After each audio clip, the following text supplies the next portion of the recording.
Hello and welcome to the Macca's Talk Hockey Podcast, the podcast where me and my brother Charlie and our friend Dan talk about English ice hockey, specifically the National Ice Hockey League. And it has been week one of the playoffs.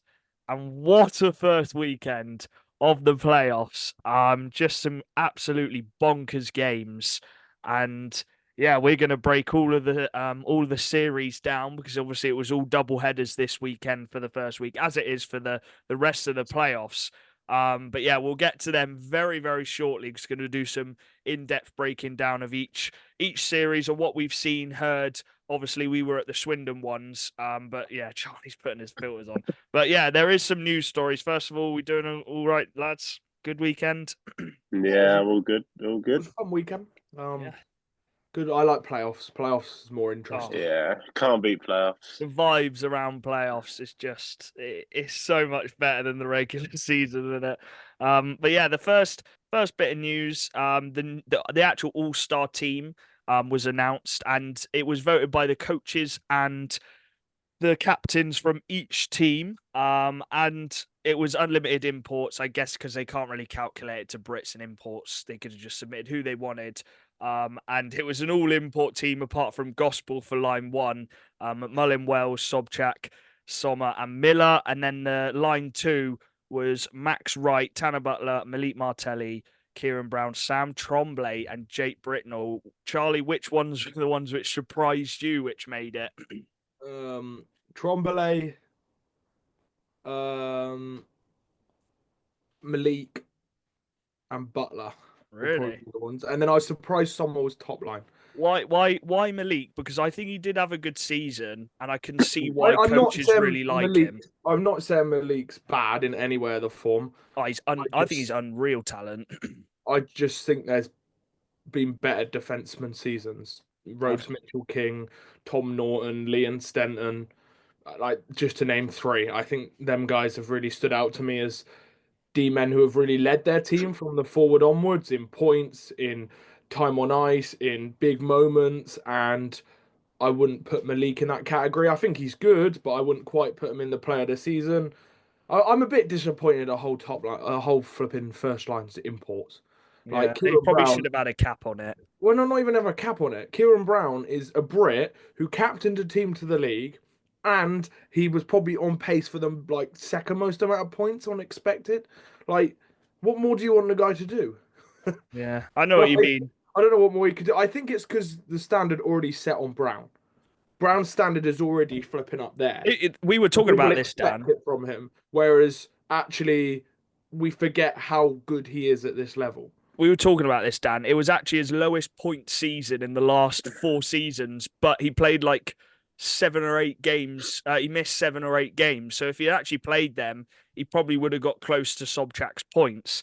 But yeah, I agree. There probably should have been a cap on imports, but I'd say those imports, that top line, you can maybe add Brown to it, but you're looking at Sobchak, Walker, Sommer, Miller. They all had unbelievable seasons. We obviously all had Sobchak and Miller in our ones as well. I think we would have both put McMullen and Wells as well in D if we could pick unlimited imports. I will one thing I will say on that second D spot, Charlie. I know maybe Norton, Mitchell, King. I think it's up for debate because it's not been a clear cut second D No, I'm not man saying it's clear apart cut. from McMullen and Wells, Dan. I think there's been an array of defensemen. And obviously, the coaches and the captains, they'll only watch the other players when they play against them, won't they, Dan? So maybe Malik played really, really well against those teams, and the coaches and captains recognize that when he played against them because he is so talented. Yeah, I think with D it's hard because you don't have as much of a pool like you do forwards, Yeah. like to pick from. In D, you've either got really good D or you've got like average D. You haven't really got anything in between. Like with a forward, you've obviously got forwards that can do a job, but they won't obviously be a top forward. They do their job as like a bottom six forward. But with D, you don't really get that in this league. It's sort of there's just a massive jump from either good or bad. Yeah. Um, so it's hard to pick from that. I was surprised that Butler got picked. I Yeah, I think was as well.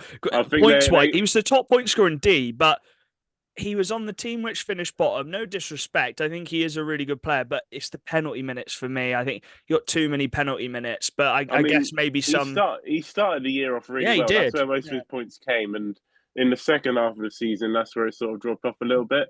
But I think there is a lot more. Like, there's a lot more D-men out there that were better than Butler this year. Like Charlie said, you've got Stenton, you've got BT. Like, there's players there that did have a better year than Butler, I think, and I don't know. That was probably the only one that I was shocked about. I agree with you with Malik. I think he's had a good year, and when you look at him on the ice as well, he does look a really good D-man. He's got a lot of talent as well. So I can see why they picked him, but yeah, Butler was the only one that I was really questioning. To be fair, well, I think Tremblay. I was very shocked because only because don't get me wrong. I said to you and Charlie that for me, if he hadn't left the league, I would have touted him as probably the top import with Sean Miller. Them two were the ones which impressed me the most. Different players because Tremblay's at centre, and by the way, he is absolutely smashing it in the Elite League. He's on a point per game pace in his last 10 games. And I know it says he's signed up for next season, but flipping heck, it sounds like he's having a great time with the Steelers at the moment. But we will talk about that next season. But Charlie, before I get onto it, I was surprised with Tremblay making the team. I let you speak, all right? I let you speak. I was surprised Tremblay made the team purely because he only played 30-something games, and there was other imports and even Brits like Ferrara and Chamberlain who didn't even make the team. Yeah, I would have put Bobby in, but I will mention, just because I know MK fans will be going, oh, you're MK biased, you're kicking out the one MK player made it. I think Solder had a very good year as well. Yeah, Solder in that category of Rhodes, Mitchell, King, Stenton, and Norton. I'd put Solder in that same category. I rate Ben Solder really, really highly. And if Forsberg was here the whole season, flipping heck, he would have been up there as well. Yeah, I would still argue that Forsberg could have made it over Butler, to be fair. Could have, yeah. Nah, you can't put a player in who plays. He's only been there for 20 games or whatever. Yeah, but for me, I it makes my MK bias sound really bad when I'm like instantly. I wouldn't have put Malik in there. If Solder had been in there, I probably would have been like, yeah, I think that. It's not I've got anything against Malik. I like him. I've spoken to him in person. He's calm. I just think there was a couple D-men I thought were a bit better. Thing is, right. Let's just say this. We've talked about this quite a bit actually, but this is just our opinions, and I think, as the point I mentioned earlier, coaches and the captains would have only played them 6 times in the season, and maybe they were the most impressive ones. You can obviously look at stats as well. And also, we're not disrespecting any of the players who maybe we think shouldn't be in it. They still have really good seasons. But yeah, on the ice, I'm not. It's always up for debate, isn't it? But there was though. We still got a couple more news. Still, we've got a couple more news bits. Lee Bonner, he's extended his contract with the Seahawks. I don't think we were going to see him going anywhere. And yeah, he dyed his hair for playoffs as well. He's got some dark green hair with the curls as well. So he always does it every year. So and it obviously works. He scored on the Saturday as snipe as well. And then the big one was Cam Huff extends his stay in Peterborough. Dan, we haven't even mentioned him, actually. This is why I put a tweet out, how he kind of gone under the radar, because we talk about Ferrara and all the other imports. Huff had a flipping phenomenal season, and the bit which I love about Huff is he might score 50-odd goals, but he does his defensive work as well. Yeah, I do really like Huff. Whenever I've watched him, he's always been that guy that he's always looked really good on the puck. He's played at both ends of the ice, which sometimes you obviously don't get with imports. You sort of teams sign imports to score goals, like that's just what it is in this league. But Huff can do both, and yeah, he's a perfect player for Slava. He's one of those guys that Slava loves because of the way he plays. He may not get. I mean, he's got some unbelievable points. So he may not get you the points, but he'll give you that end-to-end game. That both ends of the ice, he can defend out a game, and he can also obviously win you a game as well. So. Yeah, he's a perfect import, and I'm sure a lot of teams would have been looking at him. But that's a big re-signing for Phantoms to obviously go into next season alongside Ferrara as well.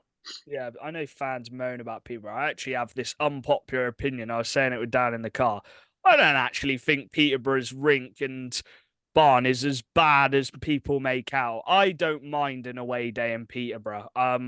me and Charlie have both worn shorts there. I know we wear shorts all year round, but it's not that bad. The away section's right next to the away bench as well. When you stand up on the back row, you get a nice little view. Yes, the ice isn't great compared to the other teams, but I actually don't think Peterborough's that bad. I think Leeds and maybe even Bristol is colder than Peterborough. Bit of an unpopular take. What about coldness? I was going to say. I Yeah. mean, the rink's a mess, but Well, and places are Basingstoke as well. Basingstoke isn't as bad as people say either. Like oh, Basingstoke you rink. mind? It was that's terrible. not cold. That's Yeah, not cold balls either. everywhere. You wore shorts in Basingstoke. Basingstoke was the only reason Basingstoke was so cold was because of them stupid fans. If you took away the fans, Basingstoke wasn't that cold. But they had these fans on, and it's like fans in a Yeah, but ice the rink. thing is, it's either have fans on and get cold or just not see the game. Yeah, That's because the the only thing. boards just steamed up. I'm glad The boards are like Basingstoke is that. getting a refurb. I'm not gonna lie. I I'm actually do think interested the to see Phantoms what it rink. looks like. It's got character in that ring. There's character. I do think the Phantoms rink has got better in recent years. I know that sounds silly, but they like refreshed the boards around the outside a little bit and stuff like that. So it does look a bit better. I like the Phantom rink. It's got character. I haven't been there for 2 years, so I can't comment. Yeah, it was all right when we went there this season. And then the final bit of news was Bobby's got an extra game.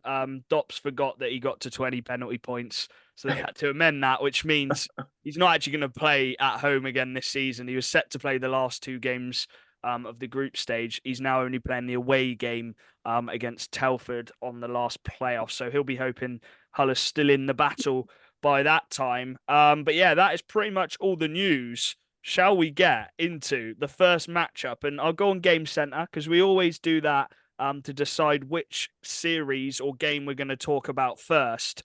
And we're on April at the moment, so I'll go to March, and it is the Hull Seahawks against the Peterborough Phantoms. So we'll start with Group A, and this was a massive one for Hull, wasn't it, Charlie? Obviously, last season they lost both to Leeds to start the playoffs, and that kind of put them in a really tough situation for the rest of the group. They needed to win this one, and they got a big win. And we questioned before the playoffs, what's the defense going to be like? They like to score goals. They like to outscore opponents.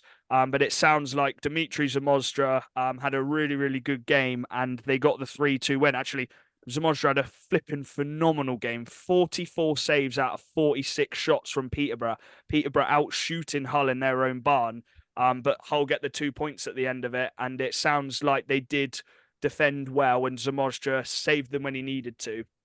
Yeah, Zamostra's got a track record of being a good goalie in playoffs. A good talking point was that they chose to start Zamodra. I think that kind of was quite obvious going in, but yeah. he's kind of taken over the big game starting spot. And a 9.565 is a brilliant save percentage. You can't moan at that. And Hull just managed to sneak it on the night. If you've seen the Lee Bonner goal, I thought that was really good. He does a no looker, but Lee Bonner is such a you wouldn't expect that power out of a player like Lee Bonner. I've not seen him like wrist it. I think it was bottom right, low glove. But yeah, it was a big win for thing. I think the scoreline's a little bit. It was kind of a 3-1 game. They had the 2-goal gap, and then they scored with 7 seconds to go, Peterborough. But something which we don't always see from Hull is a good defensive performance. And although they conceded a lot of shots, I can imagine they kept them decently wide. And Hull got a huge win because they know how difficult Peterborough are from last year's playoffs. Yeah, One win without giving Peterborough any points kind of took a little bit of pressure off the next night. Yeah, it was 3 goals in the first period, Dan, and then it was just 40 minutes of nothing, no goals. I don't mean nothing, but there wasn't any goals for the next 40 minutes. And it probably was very. Obviously, we can't comment because we weren't at the game, but I can imagine it was just very intense hockey. Both teams trying to shut it down. The complete opposite to Milton Keynes Romford game. Yeah, I think what it is, I think Hull found themselves in a game where their goalie was hot. I think their goalie got hot at the right time. So all Hull needed to do in that game, like Charlie said, was just keep shots wide. Obviously, I don't know if they did that or not. But considering the amount of shots that they had, they must have not been grade A like chance shots. But when you've got a goalie that's playing a game like that, you just have to protect him. You just have to do anything you can to protect him, Just let him see the shots. Don't screen him. Just clear the traffic out in front and just play a smart game. If we've always said when Hull are in the lead in a game, they're normally okay. Yeah, It's they when have they're to have the chasing the lead. Yeah. game. It's if they're chasing the game, that's when it just all goes all over the place. And I can imagine Peterborough would have definitely obviously been trying to gain a bit of momentum in that rink So they because never got the it, lead, Peterborough. yeah, it's always hard. And with Peterborough, they know how to shut down a game, and they're sort of they've got a tactical way of getting into games as well. So it's two different teams playing two different styles of hockey, and I think Hull just being at home as well, having the home advantage, I think that just got them over the line, and that's a big win for Hull to start their playoff campaign. Yeah, it was a must win. Otherwise the pressure was on in one of the toughest away rinks. And we'll get to the second leg. And this kind of flipped on Peterborough now to a must win game. They had to win that because they got Leeds next weekend. And I think you need at least 2 points from the start to start the playoffs. Otherwise, you're in a very tough spot where you have to win probably all 4 of your last games.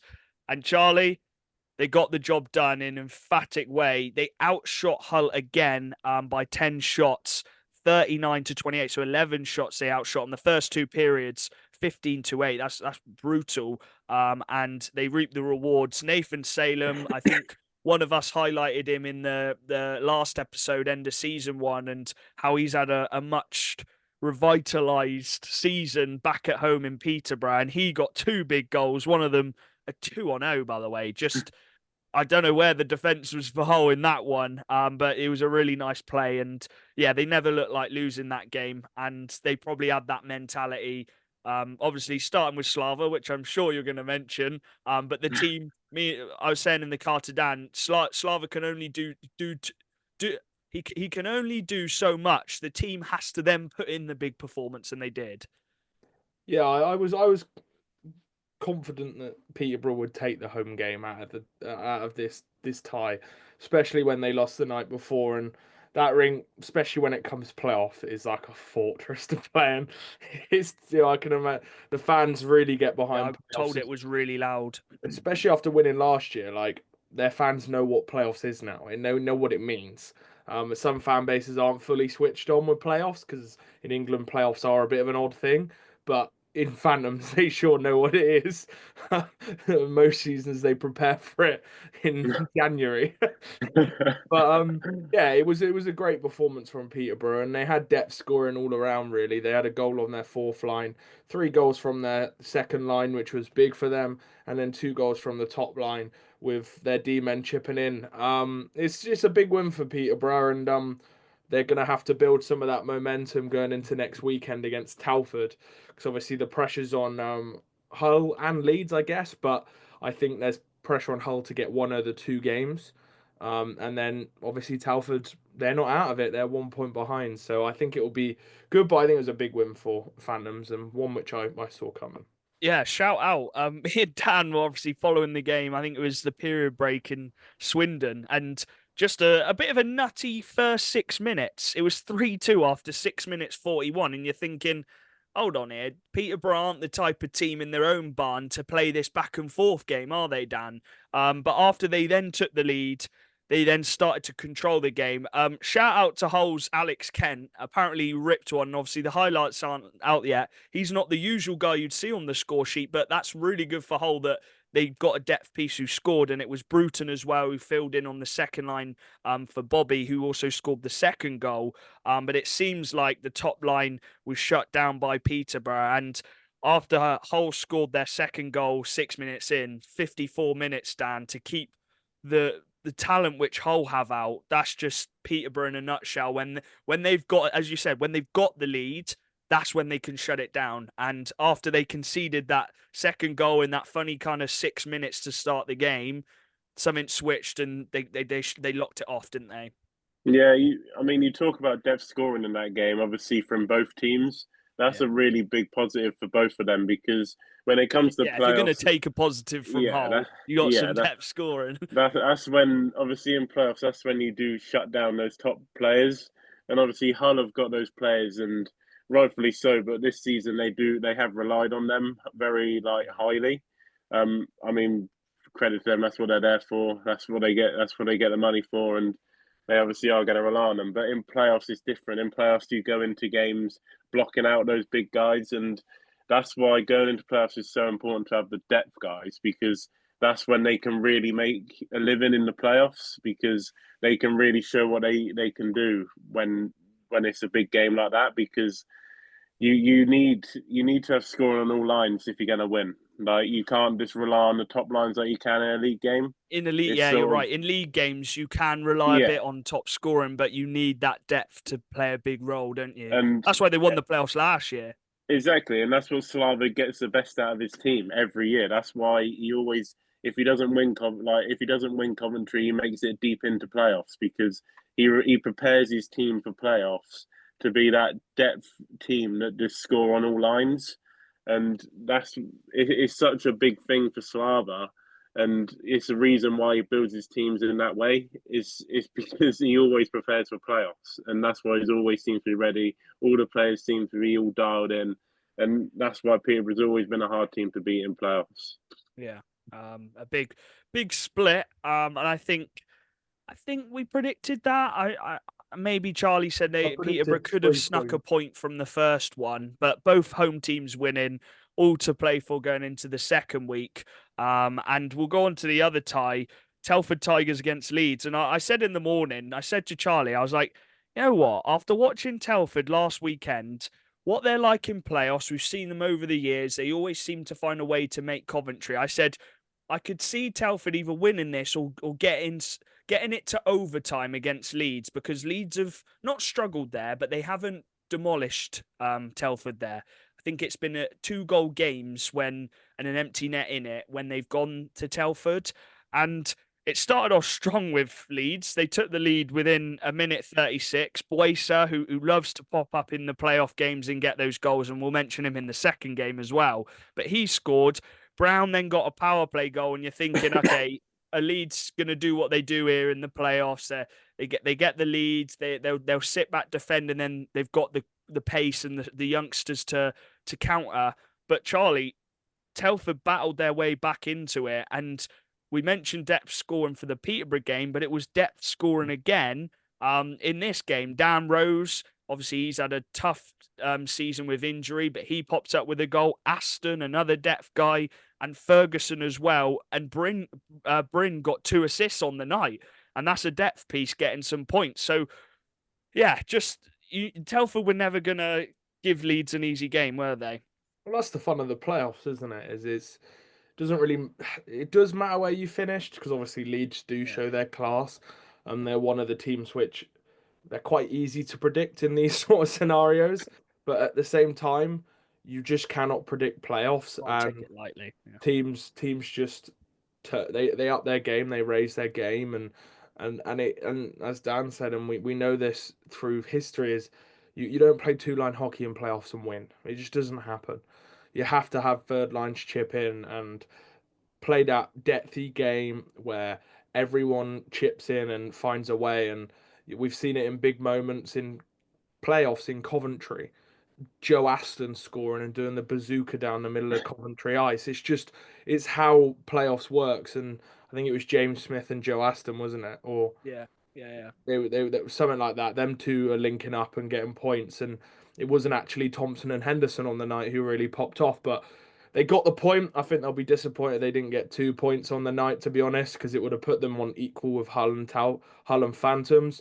But there could be. It's not going to be easy for Hull and Phantoms to grab 2 points off a team like Leeds. So it means Telford have got all to play for. Yeah, I think. Oh, we haven't actually said the final score.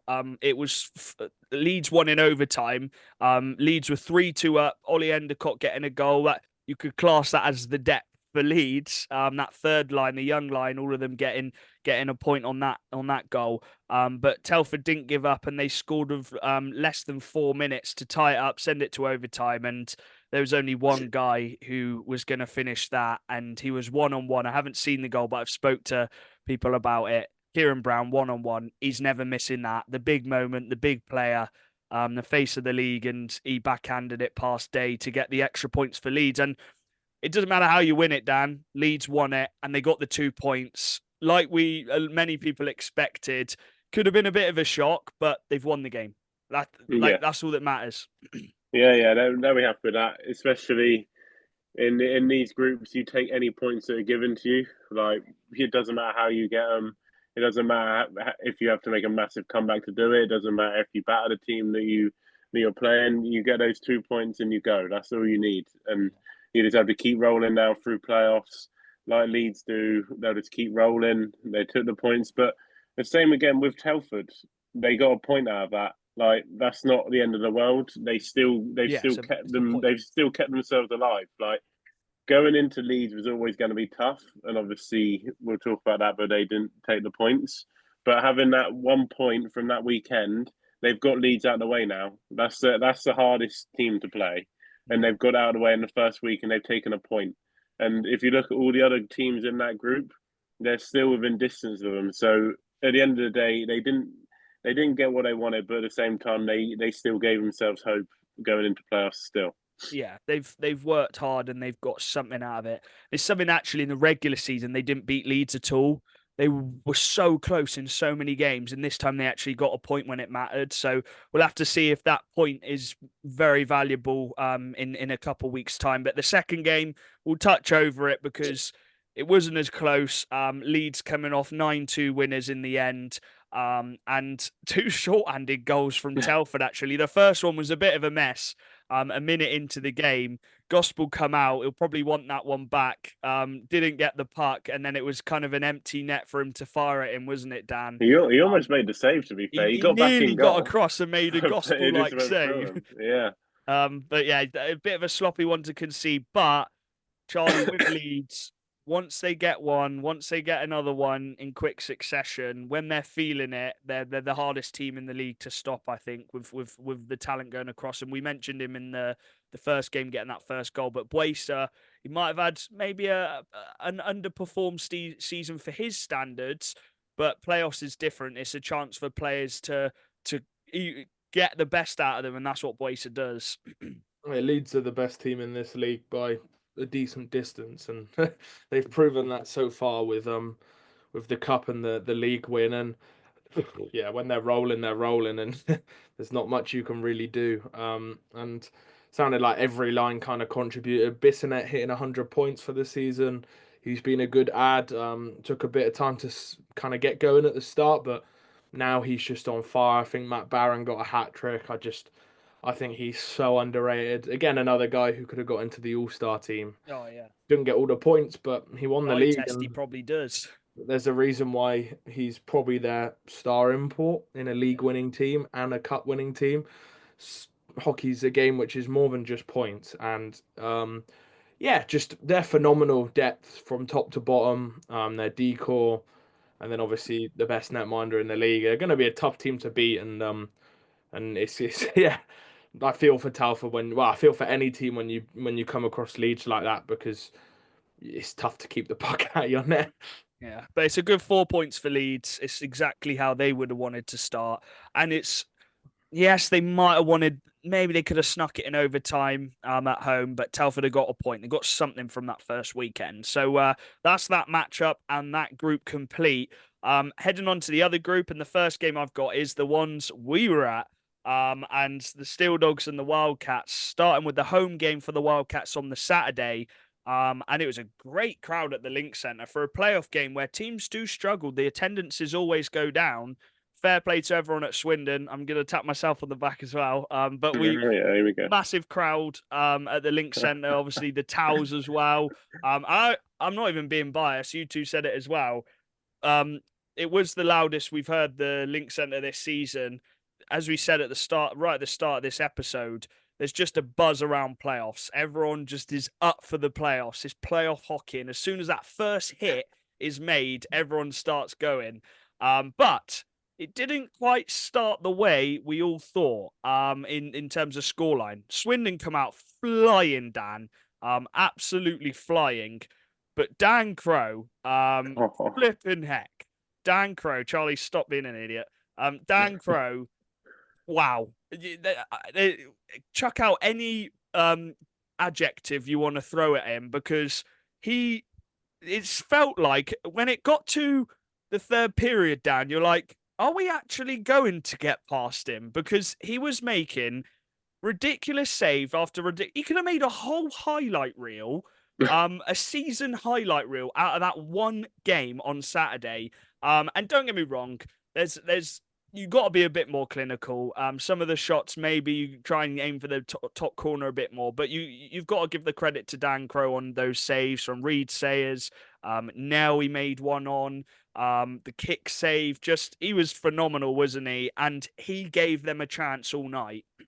It's a lot of people have said that's probably the best goalie performance they've seen. At the links, And the thing is, playoffs, that's what you need. I can remember Aaron saying it last year against MK, saying that the goalie's the most important guy in playoffs.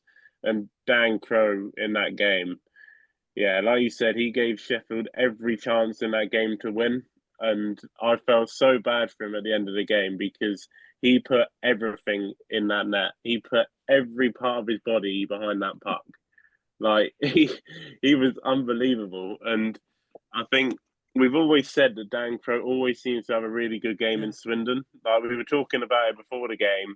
Like he's not the goalie that's up there in the standing. He's not the goalie that everyone looks at, but always in Swindon, he seems to always have a blinder of a game. And yeah, that that game tops every single one that he's had this year. Yeah. It's a shame that Sheffield couldn't give him what he gave them back. It's a shame that they couldn't really push on and get those goals when Swindon were struggling to score and sort of get that cushion going. But fair play to Swindon that they still kept the goal, like the score within reach, and then they were able to obviously get back because looking at it, it was only a matter of time before they did get past him. And once they did get past him, that's when it sort of looked less impossible to score a goal. So yeah, credit to Swindon, and credit to Dan Crowe.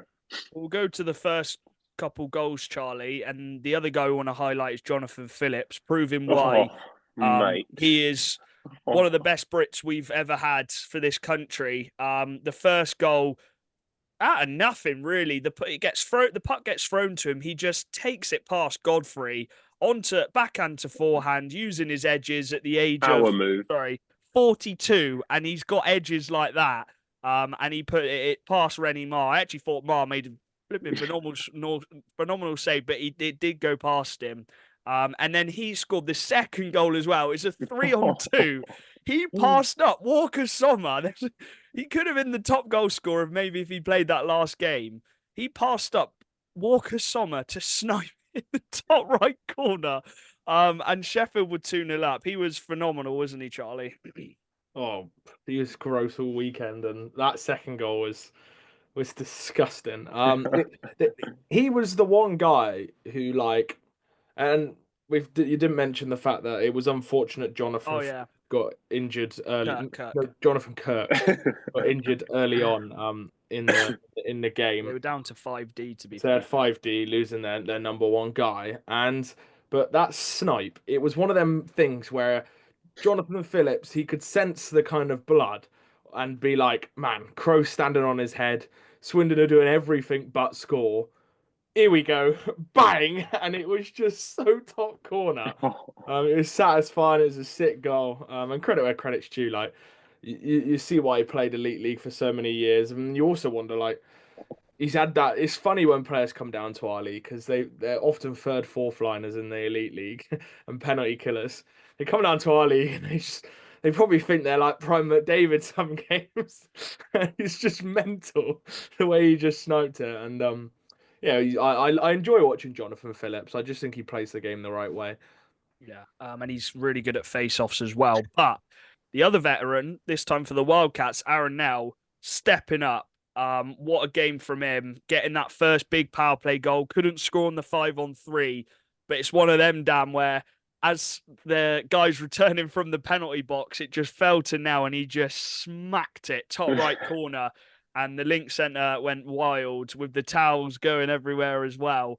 And that was just a bit of a sigh of relief. We've got past Crowe, and you go into the period break knowing you've scored, and you've got 20 minutes now where you can try and build momentum. And we come out of the first period, and I think I said to you before the third period started, we need to score early here because you don't want to then give Sheffield a bit of hope and Crow even more momentum in goal. And that's exactly what he did. Charlie shouted him out in the last episode and he had a 4-point night, but he got us level. Thomas Malazinski. But yes, the finish was good. All credit to Balint Pekosti. A no-look spinner pass round to Malazinski. Because Bally actually went under the radar because he didn't get on the score sheet, but he made 3 really, really nice assists in the game. And from then on, Dan, Swindon had that momentum. Crow made another unbelievable save to deny Reed Sayers. Antonov and Reed Sayers, who we haven't even spoke about, and Bully as well. That third line for Swindon was unreal. They did everything but score. It was the perfect playoff hockey kind of from that third line, but Crow just didn't let them score. But eventually, after some Sheffield pressure, actually, because Swindon did look a bit tired, the 2-on-1 breakaway. And do you want to tell? You didn't tell me. I think it was Charlie or my dad. You mentioned that we just needed to move Crow a bit more, make him bite on something, and that's exactly what happened, wasn't it? Yeah. Well, I was talking in the period break, and I was just saying Swindon are just trying the one pass. They were trying the one play the whole game. And obviously, Crow was preempting every single pass. He was like halfway across the goal before the pass was even on their tape. And all you need to do was just do one little pass back, or maybe just take a shot, just to catch him off guard a little bit. And Swindon did exactly that. It's like they must have heard me in the period break or something. But they did the little pass and play, passed it back across goal, got Crow moving. Obviously, Crow went down like he had been doing the whole time because Swindon had been shooting low. And Aaron obviously had the time to pick his spot and put it into the roof of the net, and Crow had no chance. But this is why it was so important that Swindon didn't lose their heads when obviously they couldn't get past Crow, because getting that one goal from Aaron to make it 2-1 is what gave them the hope and what gave them the momentum into the third period. If they had scored maybe 4 goals, 3 goals, you're still like, oh, we've still got 2 more goals to get. It's like, when it's just one goal, you've still got in the back of your mind. It's like, yeah, we can do this fine. We've had the chances. We've had all the opportunities in the world. Like, we're going to get one goal. And that's exactly what Swindon did. And they just went into cruise control from there. Yeah, I think what in previous weekends, when we've been chasing a game, one thing we said on the pod, we looked a bit desperate to just try and score. Bally, credit to him, he didn't rush it, did he? He did the nice little pass back, scored, and then the 4th goal as well. A bit lucky, but we just didn't panic. We never rushed it. We didn't force it like we tried to do maybe at the end of the season. And we won the game in the end. And I felt bad for Crow actually a bit for himself, not Sheffield, because we needed the win, but I felt bad for him because he gave him a chance to win all night. He was phenomenal. He felt it at the end as well. You could see him. He was feeling it. Yeah. And I can see why. 100%. 49 shots on him in the end. What was that, Charlie? It was like prime Vasi whenever Vanya's line was on the ice the whole weekend. Like, I genuinely think Vanya would have scored against an NIHL goalie the way they played this weekend. But Dan flipping Crow, mate, he must have made at least 4 worldie saves on Vanya alone. Yeah. And then on Vanya's line mates, another 3. Like, even on I think Vanya had 3 breakaways with Crow. And Crow, it was mental. It was a sick performance. Like, I'm not going to deny it. Like, that was, it was phenomenal from Crow. And I think, give him credit, I was saying to Jack, and I know we're giving him a lot of credit, to be fair, but there was 3 Sheffield goalies at the start of the year, Warburton, Norton, Crow. And I don't know how many would have predicted Crow to go into this season's starting playoffs. And I know how much talent Norton has for sure, and I think he's still got a massive role to play in the future of British ice hockey. But Crow's managed to hit the form at the right time going into playoffs, and he got his chance, and there probably was quite a lot of nerves because if he didn't play great on the Saturday, he wouldn't have played Sunday. They've got goalies to change. Yeah. But he earned his spot, and I'd be surprised if they didn't start him next Saturday because he was Friday.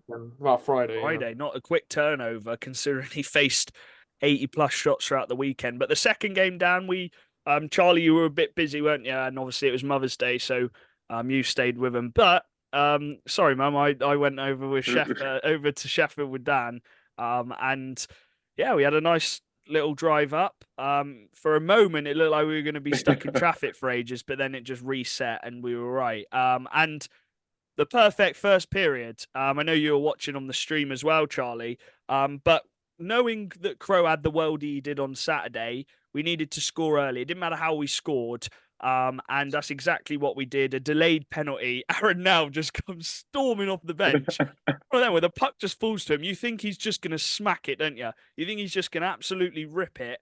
But he made the slap pass over to the back door, and Bricknell just froze. We said it felt like his controller disconnected. But who's there but Glenn Billen? He scores all the time in front of the net, and he just tapped it in to make it 1-0. And then Bricknell goes down. He makes a hit on Bjorkley Nordstrom, and he goes down. And I said to Dan, "Oh no, it's better not be a wrist, a shoulder." Obviously, Kirk got injured the night before. It looked like his shoulder. And I was like, "Oh no, I can't deal with this." Luckily, well, obviously he still was in pain. It was his face, and he might have caught like the butt end of the stick or an elbow. I'm not sure what it was. I don't think it was intentional. I think it was a stick. I think it wasn't intentional. I think Nordstrom, he's massive, isn't he? He's a mountain, and he was just bracing for the hit, and it caught Bricknell. And Bricknell went off, and it was his face, and there was quite a lot of blood. He went off. We were wondering, is he going to come back in the game? Well, 5 minutes later, Dan, he comes out, not even a cage or a bubble, just comes out back normal, skates to the bench, first shift back on the ice. You think, okay, he might take it easy here, knowing what just happened. Ollie Turner's got the puck. He dumps it, and Bricknell absolutely leathers him. A great hit. It wasn't a bad timed hit. It was a great hit. Ollie Turner just had the puck, and as he was releasing it, Bricknell checked him. And yeah, it set the tone, didn't it? 10 seconds later, Swindon retrieved the puck, gives it to Bricknell. He goes past Ollie Turner again, does the little fake, wraps it round. He does his mohawk skate, which not many players can do, Dan, because of the way Bricknell skates. It's quite unique, isn't it? He loves the mohawk. He wrapped it round, and it was just one of the best shifts I've ever seen. Charlie's got a nosebleed, so he had to stick some paper up his nose. He's just Charlie's doing some Bricknell impressions. Yeah, he's doing a Bricknell impression. I felt my nose going. I was like, oh dear. Dan, it was one of the best shifts I've seen. Oh yeah, it was unreal. Yeah, you can only applaud it. Like, fair play. I mean, yeah, it was funny because I was thinking to myself, it was like, yeah, he's probably going to tone it down a little bit. It's a shame, really, because it's good seeing that playoff style, getting those hits in. Yeah, he didn't tone it down. He just carried on straight going like he was. And yeah, it's a really well finished goal as well. And from then on, that play set the tone for the whole game. Like that just set Swindon for the game. Then they didn't really. There was times when it got a bit nerve wracking. There was times when they looked a bit under the cosh, but from that play, it just energized the whole bench of Swindon. And yeah, so some plays in that game were actually really, really good. Like later on in the game, you had a Sam Bullis play. Like that was it went in. Yeah, I think it went in as well. But that was an unbelievable play. Like it's just. Playoffs just brings the best out of everyone. It's so good. Like you just can't beat playoff hockey, and you have these players that you wouldn't expect Bully to go and do a windmill deke and go forehand backhand on a goalie. Like you wouldn't expect him to do it, but it just playoffs. It just happens, and yeah, it was a really good game to watch. And Sheffield, they played a better game. I think. Yeah. I think offensively they played a better game, but. It's just a shame. I'll say the first period we dominated. Yeah, it's a shame. It's a shame they come that out the strong first in the period second. was like that. Yeah. They come out strong in the second. I think the first period, it was the perfect start. I think I said to you before the game, get a 3-0 lead, and then you can roll the 4 lines. And because Sheffield had quite a lot of players out, they had, I think, 10 forwards and only 5D. You just tire them out. But Sheffield they know the ice because they played on it all season, and they kind of stretched Swindon a bit, didn't they? Yeah, I think if Swindon had the start that they had against Sheffield the night before, and Sheffield had the night that they had on the Sunday in the first period, I think it would have been a bit of a different story, because from in that second period, Sheffield obviously did sort of put Swindon under the pressure a little bit, but they didn't have the goals to obviously give them that momentum. Obviously, Swindon got the early ones, but it was a good game to watch. It was really enjoyable. But Swindon also, you say about the big ice, Swindon also used the big ice to their advantage as well, which will be interesting to see how they do against MK next weekend in that big ice as well. Yeah, shout out. I know we just praised him, but Britnell was, Aaron said it in the interview, he was our best player. That goal, Sheffield got 2 goals back in quick succession, and you're thinking, oh, the tide has turned here. No, a bit of brilliance from Bricknell. Literally less than a minute later, he bats it out the air without committing a high stick. And you're thinking, oh, he's just going to rip it here and try and find it past Crow. He puts it back door for a tap-in for Bally, and such a good play. And that was 4-2. And then Sheffield got that bit of light. They drew a penalty. And Bjorkley Nordstrom with a really good shot, the hardest shot, apart maybe 5 holes the hardest, but it's hard to stop a low blocker when it's got a lot of power, and that's what Nordstrom did. In the last 5 minutes, it was a bit tense, but you're going to get that in playoff hockey. Sheffield, credit to them, they did throw everything at it. They kind of had to because they needed something out of this weekend, and credit Swindon, they shut the game down. They didn't let him enter the zone. They didn't let him get those breakout passes. And something which I was really happy with, we didn't just try and get the empty net goal. We didn't rush, try and shoot, flick it up the ice, cause icings. Malas, Nell, and Chris Jones, who was out there, just held their line, didn't they, Dan? They just stuck in the middle. Malas did not let the puck get past him. They didn't let them fire it in deep. And we killed off the game. And that's a massive 4 points to start. We needed to. Yeah, that bit you just said there, that was a bit that surprised me as well, because on the Sheffield side, like it was a bit confusing to me why they were trying to keep passing it over the blue line. Yeah. Like if you've just got that trap set up, I don't know why they didn't just go for the dump and chase and just sort of get it in deep, have the guys checking in on the D man, just sort of getting into the corner. But they just kept going with the same player trying to pass it across the blue line. I don't know why they did that, but I mean, in the moment, maybe Swindon managed it perfectly anyway. Like they managed that game perfectly at the end, and they got the big road win. Yeah, I was very happy with this weekend. Charlie, anything else to add on that? Just we needed a 4-point weekend, I think, to set the tone, and that's what we got. Yeah, I think so. I think Wells again was phenomenal. He just shut down their top guys, and that's why he's the best D-man in the league. Yeah, it was a good weekend for us. A very good weekend. And Morgan Clark Pizzo is sick at chasing down icings. Oh my days, he's so good. Yeah. And any other players stood out? I thought Ripley had a really good weekend. Yeah. I thought Ripley was really good. I thought Ripley Phillips were the 2 best Sheffield outfield players. I thought he was Nordstrom was good as well. He had a good 2-way game, Ripley, physical, and I thought that line was their most threatening line. But yeah, I do agree. I love Blockley Nordstrom. I think he's just class. He's class. He's just, 2-way. It's interesting with Ulrich. I think Ulrich struggled, didn't he? I think it is always hard when you're playing a 4th-line role for the Steelers and then suddenly you're chucked into the biggest games of the season in playoffs and you're suddenly having to be this top guy and you haven't practiced on that line all season. So, yeah, a bit of a tough one for Ulrich, but Sheffield will have to bounce back on Friday, which we'll talk about in a bit after we've reviewed the final game of the weekend, which was the craziest 2 games I think I've seen. And we've all watched, Charlie's seen a couple, but we've seen the highlights, Dan, of that game on the Saturday. And it looked 11 minutes in, MK are 4-0 up on home ice. The perfect start. MK, we've always said you've got to withstand that first bit of pressure where there's 2,000 people in there. It's a playoff atmosphere. They got that 4-0 lead. Forsberg was fantastic. Norris, he was brilliant all weekend. Cowney just he decided he wasn't going to score this weekend. He was just going to get a crap ton of assists. And if you're looking at that 4-0 up, how the bloody hell did Romford...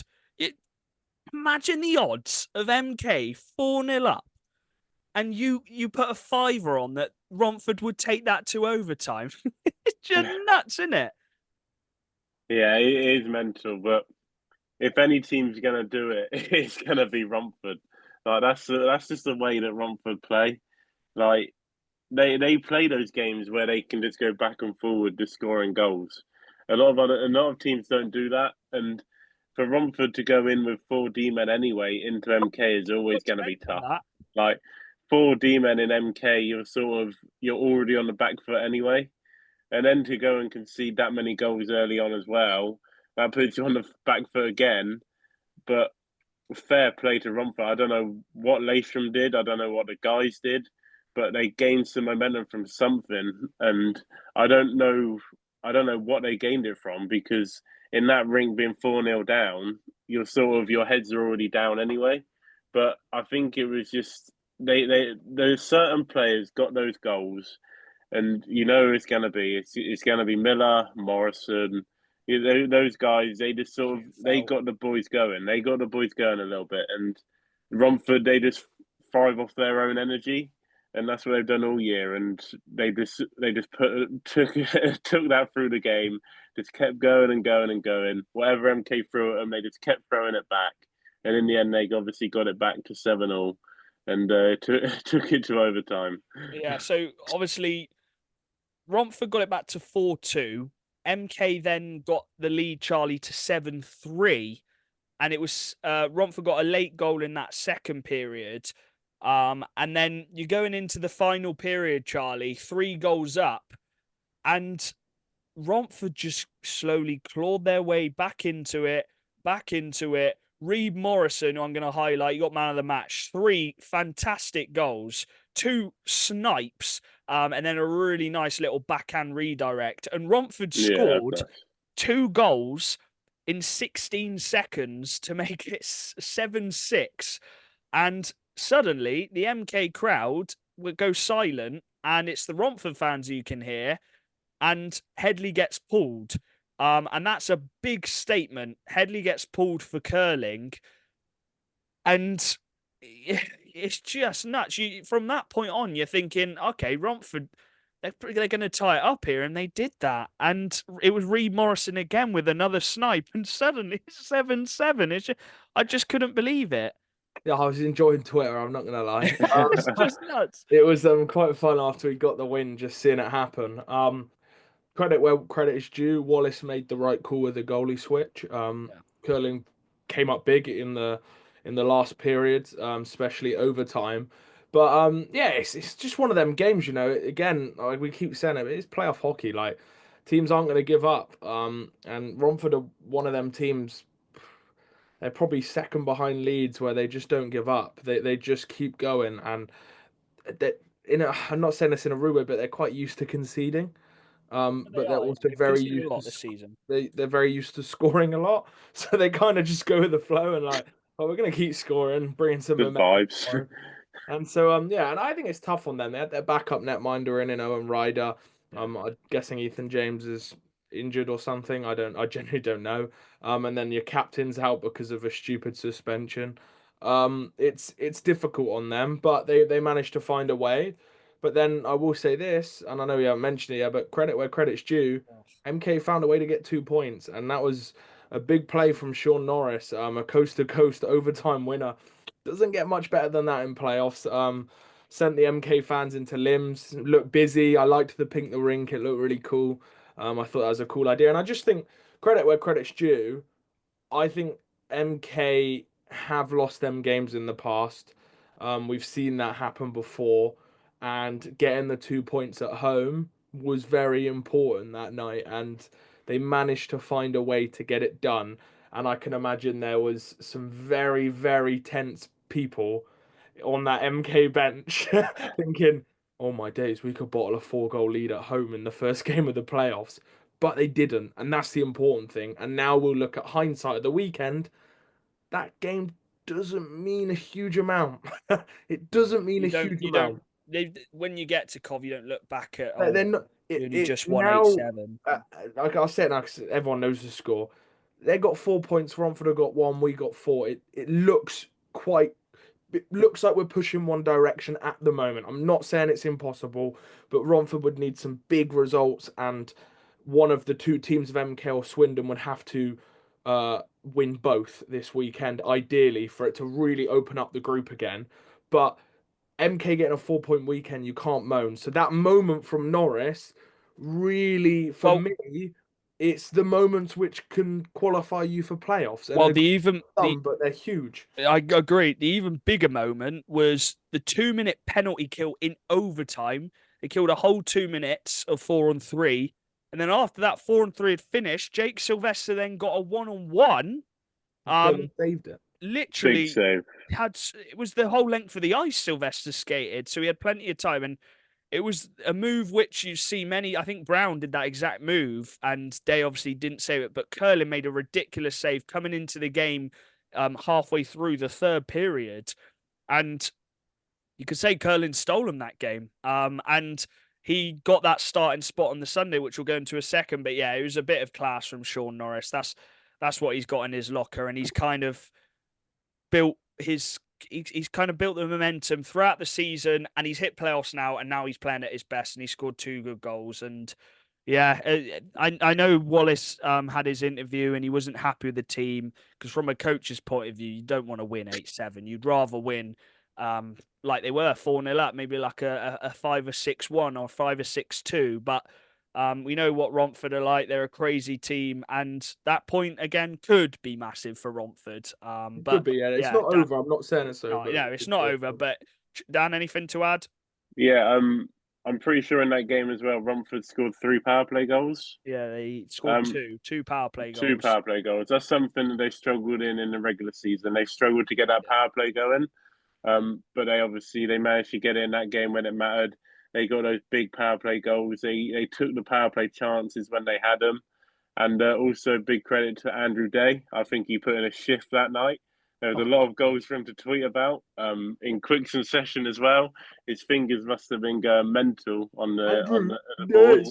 Yeah, Andrew Day put in a shift that period in that game, and hopefully, I think he got Wi-Fi. Did he get Wi-Fi in that game? I think they were coming through quick. So yeah, well done, Andrew. Big credit. I think he's the true man of the match of the double. Yeah, Andrew Day needs to be on 12 that bench. 12 goals, and then how many was there? 15 goals. No, more than 12. Oh yeah, you mean altogether. 15 plus 12. Good maths, Charlie. 20, no. 30, no. 27. 27, yeah. Ooh, I didn't even get maths, and I got that before you. Come on. But 27 goals from Andrew Day. That's more than players had in the league. Fair play, Andrew. The second game then, and again the game started just how it did the night before. MK getting 2 quick goals, a couple of tough turnovers. Dan, I know Romford only had 4D. They must have been tired, but they did start quite slow, and it was a turnover to Lawrence. He made it 2-0. But again, it's just nuts, isn't it? Romford just battle back into it. They get a power play goal to kick things off. A really nice play from TJ over to Miller, who tapped it in, or slapped it into the empty net. Then TJ, with one of the goals of the weekend, dangles past Curlin and just taps it in the empty net. And that was a piece of brilliance to make it 2-2. MK then got back into it, Dan, again. They took a 6-3 lead. And then Romford just battled back into it again. And suddenly, from 7-3, it's now 7-6. Sorry, it's not 7-3. It was 6-3, and now it's 6-5. And Tommy Huggett snipes one in. No, it's one which Will Curlin will want back. But yeah, just another bonkers game scoreline-wise, Dan. But again, MK got the 2 points, and they got a 4-point weekend out of it. The game in Romford went exactly like the games have gone in Romford in the regular season. All season, in the cup. Bonkers. It's MK always start the games off well. They always start off quick. Romford always seem to start slow. I don't know why, in their own rink as well, but against MK, against the big teams, they always seem to start on the back foot. They never seem to get that first goal. Leeds in the final as well. Yeah, it's like, it's something, it is tough. Any team struggle with it. Obviously, MK are going to come out firing. They're going to be annoyed from the night before what they did, even though they did get the win. But Wallace is going to be wanting more from them. And yeah, they just sort of get those quick goals, a bit like Swindon did against Sheffield. They got those quick goals, and once again they put Romford on the back foot. But like we've said already, Romford have that never say die attitude, and that just carried them through that game as well. And they gave that team every single chance to win that game again. It's a shame they couldn't hold on and maybe get a point and get it to overtime, but they just couldn't get that goal in like they did the night before. And like we said, credit to MK where it's due. They grounded out another road win. It's something that they struggled with, something that they struggled with last year in playoffs. They couldn't get it done in Romford and Swindon. And they've got it done. So they've given that team a good chance this year, and it will be tough, but it's going to be tough to sort of see any other way in it now. I think MK they just need to keep going and grinding it out. Yeah, it's a tough one. I think maybe it could be a different story if Romford had some players back. I know they were missing 4 or 5 players. Obviously, the two-way players they got with Slough, they knew that they were going to be with Slough's playoffs because that is their priority. But Seb Moore, Christian Moore, they are big misses. But yeah, they got a point, a bit like Telford. I know Swindon did get the 4 points, so it's a bit tougher for them. But they got a point out of the weekend, considering they played with 13 skaters for both games. Shout out Harry Gulliver, he got a hat-trick. Forsberg got 3 across the weekend. Cowney got 8 assists across the weekend, 6 in that second game. But yeah, Charlie, anything else to add on that double header? Credit where credit's due. That's the game I would have backed MK to lose, and they won it. So fair play to them. A rink they've notoriously struggled in the big games, and they got a job done. And it sounds like the performance was probably a bit better on the Sunday night than the Saturday, and maybe that was the wake-up call they needed on the Saturday to really lock in on the Sunday and just stop silly errors. It's still in Romford's hands. They win 4 out of 4, and they're probably in playoffs. So there still is that kind of element of it is in their hands. But they've got pressure on them. And same with Sheffield. If you win 4 out of 4, you're probably in a decent position for playoffs as well. But obviously that's a big stretch. But yeah, I think MK have shut some people up, me and Dan a bit with the predictions. So credit where credit's due. And the one guy we haven't really mentioned, but who had a stellar night on the Saturday was Patrick Forsberg. 2 goals, 2 assists. He's a great D man. He's very good offensively as well.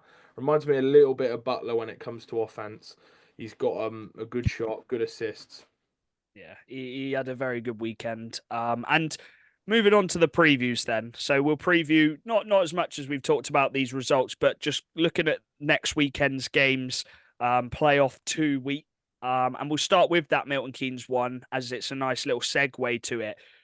Goalkeeper then, and there's a bit of discussion on who should they start next weekend, because you've obviously got Headley, who let a couple in on that Saturday, which he would want back. See Curlin come in, put a really good performance in to end that game. Curlin let in obviously 5 goals on the Sunday. The Huggett one he'll probably want back, but sounds like across the weekend, Curlin had a pretty decent weekend and has probably helped MK to get those points. So, Dan, do MK go into Swindon with Curlin or their starter who they've had all season, Headley? I'm going to say, there you go with Curlin. Curlin, even though we've said he let in those goals, he got the win. And he got the win on the Saturday night. He obviously came in for Headley.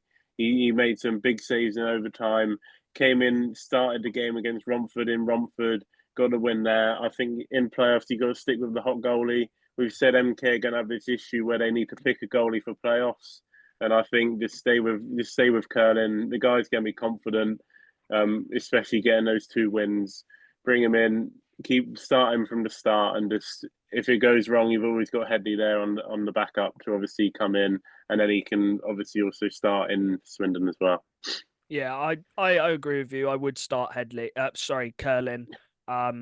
Those saves he made on the overtime alone, those are big time saves. And it is also a wake up call, Charlie, to the defence and the rest of the team. I was going to say that as well. They got to flipping wake up and stand up now, because if Swindon generate the chances which they had against Sheffield, I'm sorry, no disrespect to Curlin or Headley, they ain't putting on a performance like Dan Crow.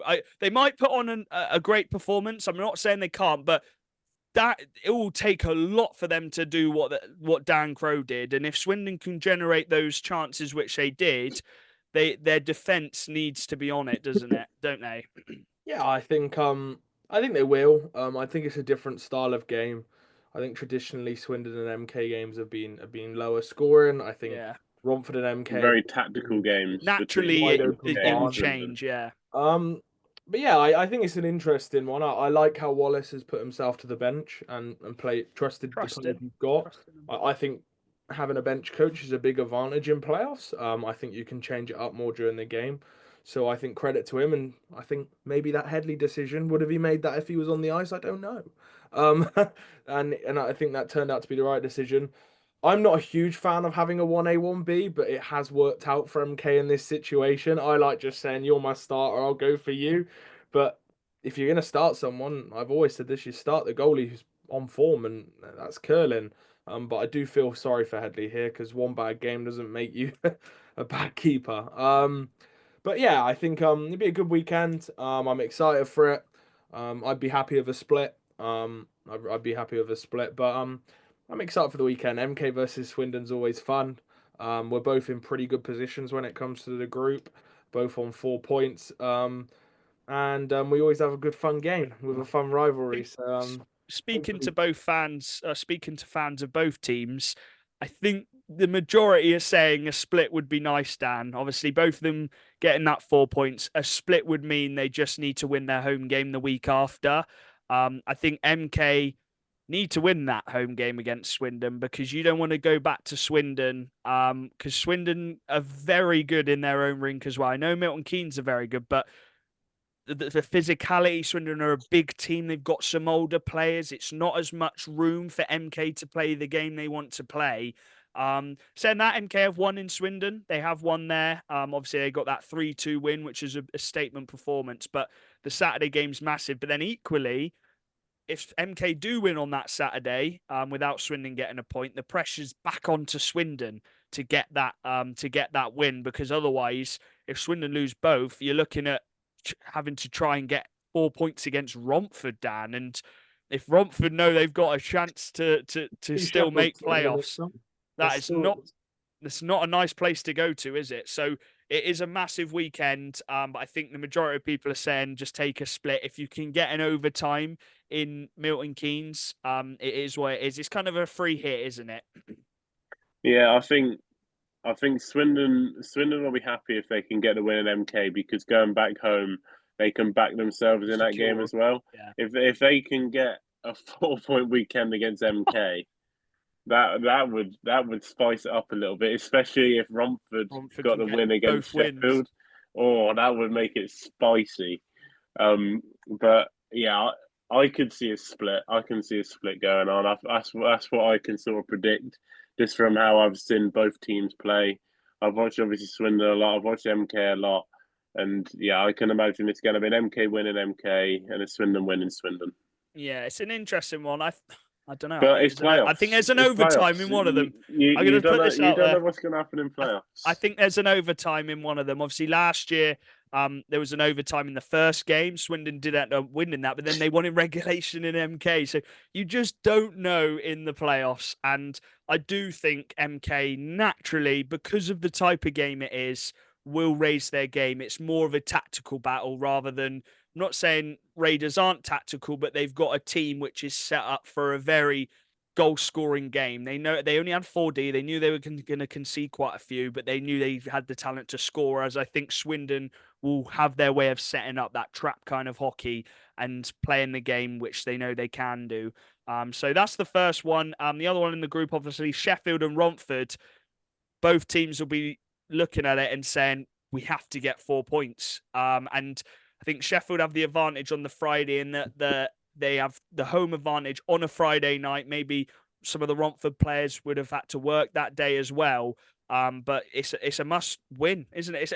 The playoffs. There's only 6 games. It's must wins, isn't it, Charlie?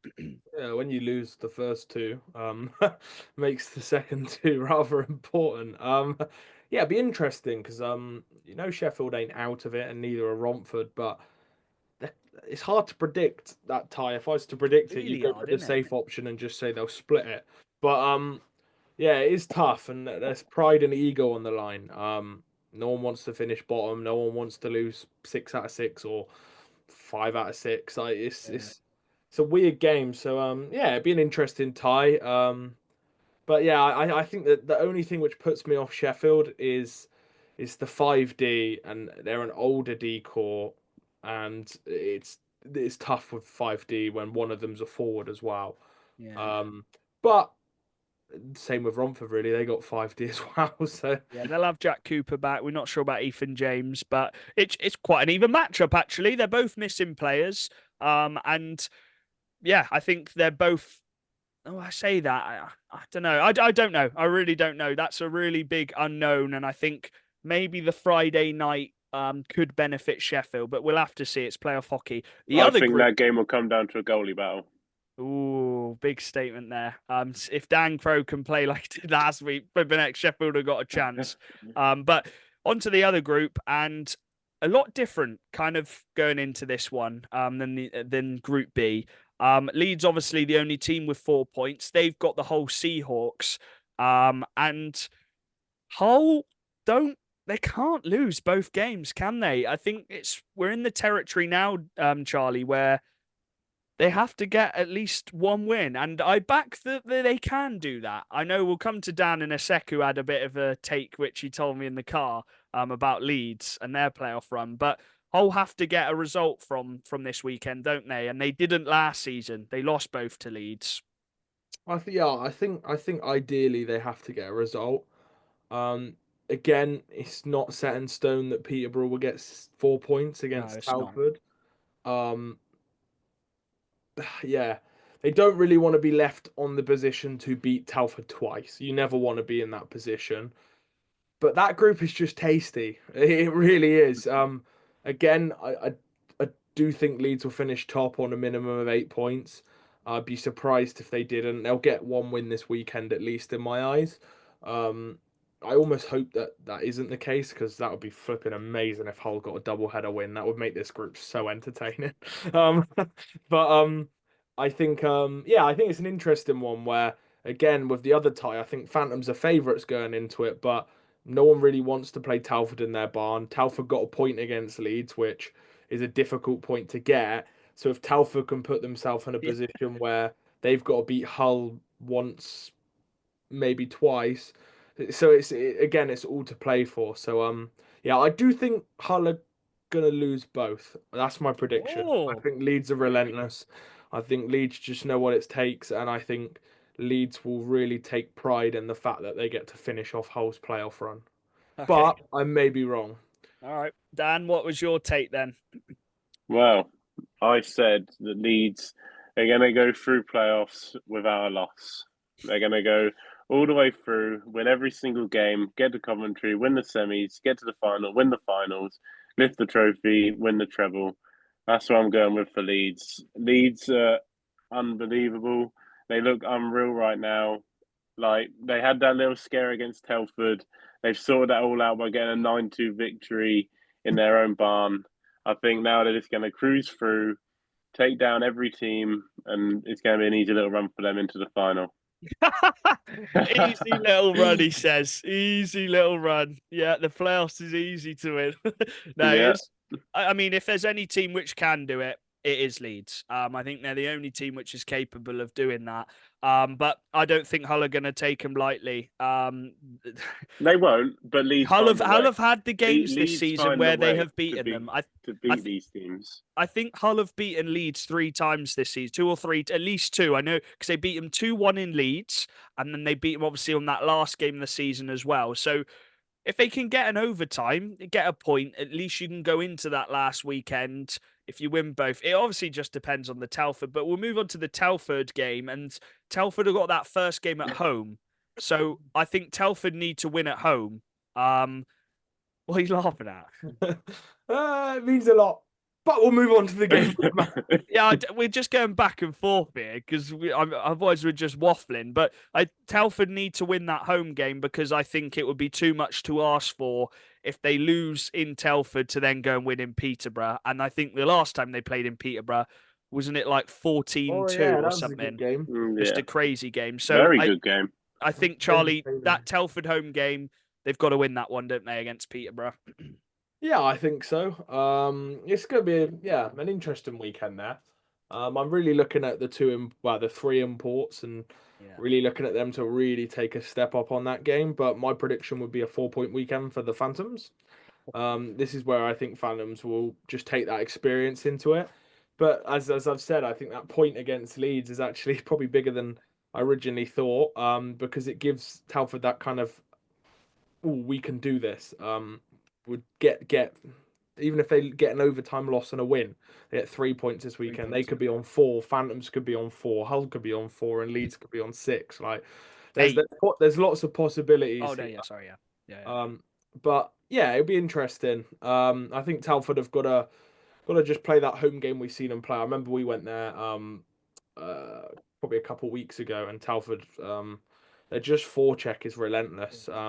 If I was to pick a ones to watch for that game, I'm going to pick Harry Ferguson. I like him. I think he's going to cook, but not enough. Yeah, you've obviously predicted Peterborough, but yeah, it's going to be a great weekend again. Week 1 certainly didn't disappoint. And we're going to have a great doubleheader against Milton Keynes. I'm looking forward to it. A bit nervous, but yeah, I'm buzzing for it. Playoffs is the best hockey. And make sure you follow all our socials at Macca's Talk Hockey, Twitter, Facebook, Instagram, where I'm doing posts throughout the week and across the weekend as well. So we hope you enjoyed this playoffs week 1 episode. And yeah, anything else to add, lads, before we sign off?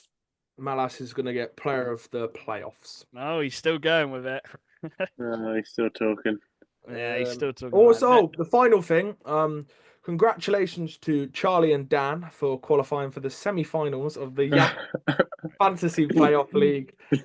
Jack lost by 3 points against Dan.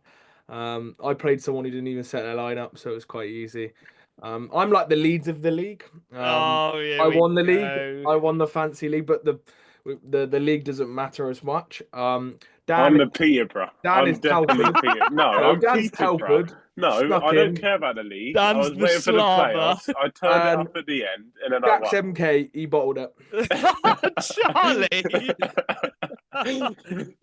Hey, they might do it this year. I've put that could bite me in the ass. I put them to get to Coventry. So yeah. Anyways, we'll sign this one episode off. We hope you've enjoyed it, and set to be a cracker next weekend. Peace.